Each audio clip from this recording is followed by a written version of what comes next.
ఆలయాలపై దాడులు చేస్తామంటూ మరోసారి రెచ్చిపోయారు ఖలిస్తాన్ ఉగ్రవాదులు. ఈసారి దేశంలోని ప్రముఖ ఆలయాలపై దాడులు చేస్తామంటూ Sikhs for Justice chief Gurpatwant Singh Pannun warning ఇచ్చారు. అయోధ్య ఆలయ పునాదులు కదిలిస్తామని, దేశంలో అశాంతిని సృష్టిస్తామని హామీ ఇస్తున్నాడు కెనడాలో ఉన్న ఈ ఉగ్రనేత. పన్నూన్కు ఇలా వార్నింగ్స్ ఇవ్వడం కొత్తేం కాదు. ప్రతి నెలకోసారి ఇలా తెరపైకి వచ్చి భారత్లో అది చేస్తాం ఇది చేస్తామంటూ ఓ వీడియో రిలీజ్ చేస్తూనే ఉంటాడు. ఓ 10 రోజుల క్రితం కూడా ఇలానే ఓ వీడియో రిలీజ్ చేశాడు. ఎయిర్ ఇండియా ఫ్లైట్స్లో ఎవరూ ప్రయాణం చేయవద్దని, వాటిపై దాడులు చేస్తామని వార్నింగ్ ఇచ్చాడు. అంతకుముందు క్రికెట్ మ్యాచ్లు జరిగే స్టేడియాలను టార్గెట్ చేసుకుంటామన్నారు. దానికంటే ముందు మరో చోట బాంబు పేలుళ్లు జరుపుతామన్నారు.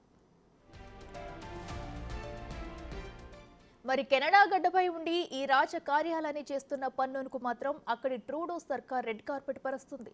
ఇప్పటి వరకు ఎలాంటి చర్యలు తీసుకోలేదు. భారత్ కూడా ఏమైనా చర్యలు తీసుకుందామన్నా అతను కెనడా పౌరుడు అంటూ అడ్డుకుంటుంది. పన్నూన్ మాత్రం ఏం చేస్తారో చేసుకోండి అన్నట్టుగా ఇలా పెట్టరేగిపోతున్నాడు.